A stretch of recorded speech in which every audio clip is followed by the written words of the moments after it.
Hello and welcome to English Civil War and Restoration Timeline, where we go from having a king of England to a military dictator, no king, back to a king. And it all begins with this guy. And this guy, as we know, is Charles I. Charles I is a Stuart monarch.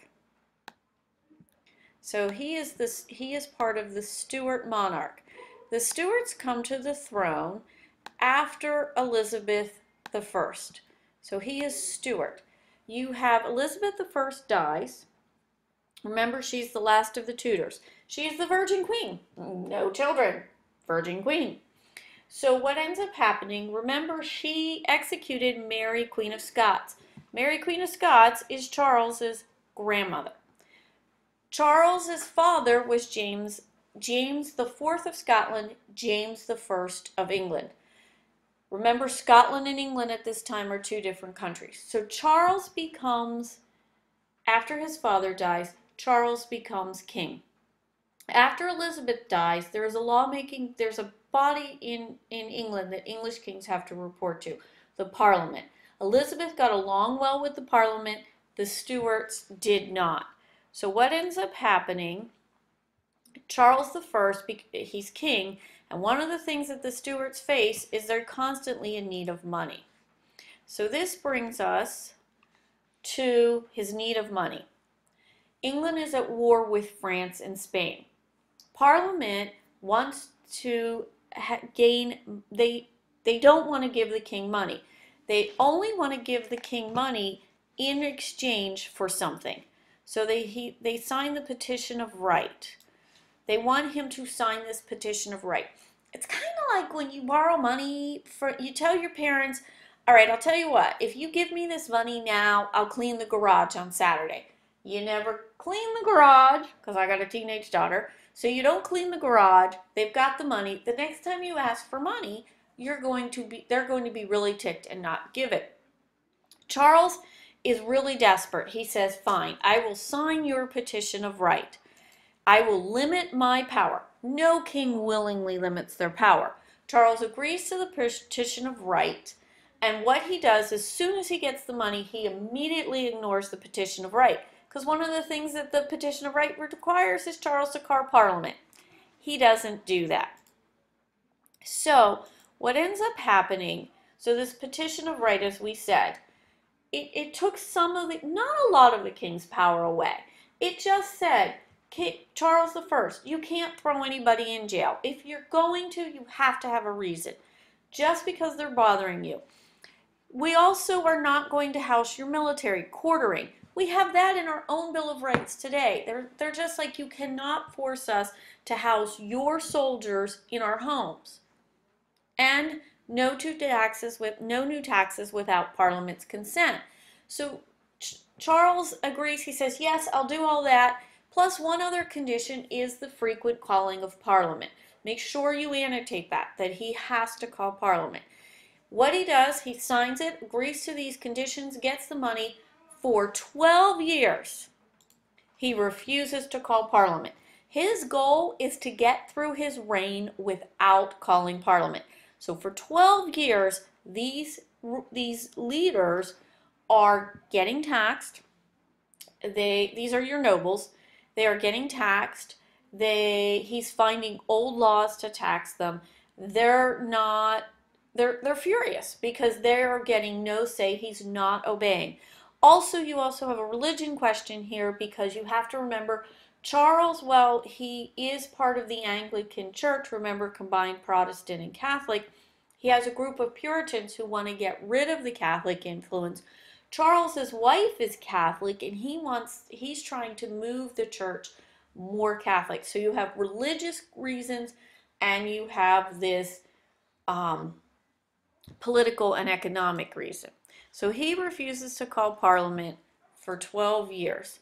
So then, in 1637, remember, he is King of Scotland too. The Scots rebel. Charles needs money. He's got a rebellion in his kingdom, because he's king of two countries. Scotland and England are two different countries. He's king of both these countries. So he calls Parliament, even though this is the last thing he wants to do. He promised he would never call Parliament again. Well, what ends up happening is this Parliament is going to be filled with Puritans. He does not want these Puritans. These Puritans are driving him crazy. They don't get along with him. They're demanding. He calls this parliament, this short parliament. It's not even supposed to be a short parliament. They think they're going to work out these problems. They meet. He says, give me the money, kind of like a parent and a child. Parliament's the parent. No, we're not giving you the money. The child's like, I want the money. I want the money. I need the money. I have to do this. I have to do this. So basically, Parliament, he says, that's it, I'm done, go home. Not expecting it, but here's his problem. He still doesn't have the money he needs. So he's forced to recall Parliament. Well, when he recalls this Parliament, remember, this is kind of like an elected body. The Puritans will be in control of this Parliament, and they will refuse to leave. They are determined to curb and take away Charles's power. The king then goes the king tries to good night, Kathleen. The king in 1642, the king decides that if he can get this Puritan leadership, this leadership of Parliament out, he can fix the problem. Well, here's the interesting thing. His wife's best friend is sleeping with one of the leaders of Parliament. His wife tells her best friend, and of course she wants to save her lover. So this secret arresting of Parliament, of these leaders, fails miserably. You'll see that in the video. And when he tries to close Parliament, he doesn't get these leaders flee. They are real angry with him. So now not only does he have to deal with a Scottish rebellion, he has to deal with a rebellion in England. So from 1642 to 1649, you are going to have war. Notice, if you look, notice that Scotland is not colored. The reason that Scotland is not colored, remember, it's not part of England. Even though Charles rules it, they're two separate countries. You have areas where the Royalists or the Cavaliers are in control, and then you have areas where the Parliament has the advantage. They have the purse strings. They control the money. The Civil War occurs, Roundheads by Cromwell, Cavaliers / Royalist supporters of the king. Look, king, fancy, Roundheads, notice the round helmet, that is why they're called the Roundheads. The Roundheads are led by Cromwell, and they are supported by Parliament. They have the funding. They will win the Civil War. In May 1647, they capture the king. The king is captured. By 1649, the Puritans will execute the king. They try and bring him to reason. They can't.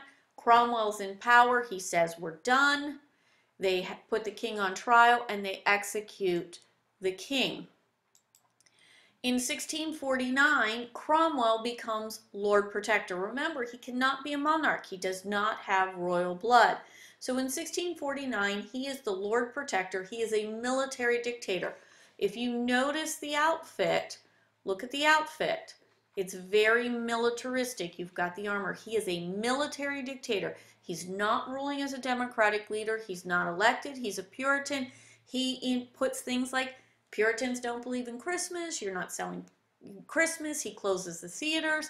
He is a strong ruler, but eventually what's going to happen is he's going to die. In 1658, he dies. England is with no leader. His son takes over for a while. It doesn't work. They can't get the things done. So what do? Is Parliament meets again, and what they do is they ask Charles I,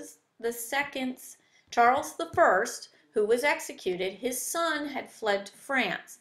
They approach him and they ask him to return to the English throne, but he has to agree to the Petition of Right, which his father refused to obey. Charles II wants to be king. He is willing to abide by the Petition of Right.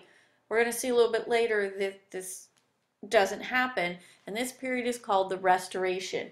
That is when the crown is returned, the throne is returned. So you go from having a king to no king to back to a king.